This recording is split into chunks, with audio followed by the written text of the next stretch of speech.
அஸ்ஸலாமு அலைக்கும். சோறு வேணும்னா அரிசி வெந்துதான் ஆகணும். பக்குவம் வேணும்னா வாழ்க்கையில் நொந்துதான் ஆகணும். தடம் மாறும்போது தட்டி கேட்பவர்களோடும் தடம் பதிக்கும்போது தட்டி கொடுப்பவர்களோடும் பயணிங்கள். வாழ்க்கையில் அதிர்ஷ்டத்தை தருகிறதோ இல்லையோ, ஒவ்வொரு நாளும் அனுபவத்தை தந்து விடுகிறது. விருப்பம் இல்லை என்றால் விலகிப்போவதில் தவறில்லை. விலகிப்போவது சரி என்றால் விரும்பியவர்களுக்காக கொஞ்சம் விட்டு கொடுத்து போவதும் தவறில்லையே. விட்டு கொடுத்து வாழ பழகிக்கொண்டால் இங்கு தேவையில்லாத விவாதத்திற்கு இடமில்லையே.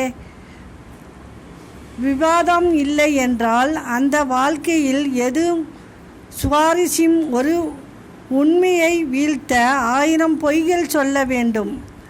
ஆனால் 1000 பொய்களை வீழ்த்த ஒரு உண்மையை மட்டும் சொன்னால் போதுமானது. அஸ்ஸலாமு அலைக்கும்.